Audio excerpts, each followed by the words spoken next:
আজিৰ প্ৰথম প্ৰশ্নটো হৈছে ভাৰত কিমান চনত স্বাধীন হৈছিল? ইয়াৰ উত্তৰ হৈছে 1947 চনৰ 15 আগষ্টত। দ্বিতীয়টো প্ৰশ্ন হৈছে ভাৰতৰ স্বাধীনতা দিৱস কোন তাৰিখে পালন কৰা হয়? উত্তৰ প্ৰতি বছৰৰ 15 আগষ্ট তাৰিখে পালন কৰা হয়। তৃতীয় প্ৰশ্নটো হৈছে স্বাধীন ভাৰতৰ প্ৰথম প্ৰধানমন্ত্ৰী কোন আছিল? উত্তৰ পণ্ডিত জৱাহৰলাল নেহৰু আছিল স্বাধীন ভাৰতৰ প্ৰথম প্ৰধানমন্ত্ৰী। স্বাধীনতাৰ আগত ভাৰত কাৰ অধীনত আছিল? উত্তৰ ব্ৰিটিছৰ অধীনত আছিল। পিছৰ প্ৰশ্নটো হৈছে ব্ৰিটিছসকলে ভাৰতত কিমান বছৰ শাসন কৰিছিল?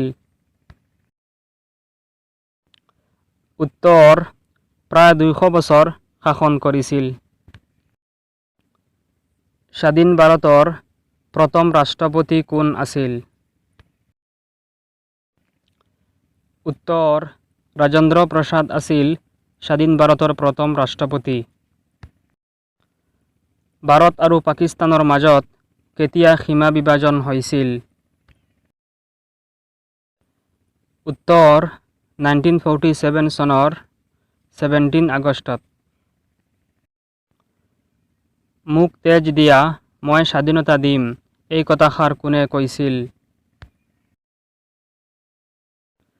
উত্তৰ নেতাজী সুভাষ চন্দ্ৰ বসুই এই কথাষাৰ কৈছিল। ভাৰতৰ ৰাষ্ট্ৰীয় সংগীতটো কি? উত্তৰ জন গণ মন। জন গণ মনক কেতিয়া ভাৰতৰ ৰাষ্ট্ৰীয় সংগীত হিচাপে ঘোষণা কৰা হৈছিল? উত্তৰ 1950 চনৰ 24 জানুৱাৰীত। ভাৰতৰ ৰাষ্ট্ৰীয় সংগীত কোনে ৰচনা কৰিছিল?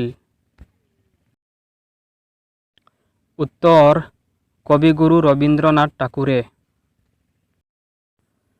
2022 চনৰ স্বাধীনতা দিৱসটো ভাৰতৰ কিমান সংখ্যক স্বাধীনতা দিৱস?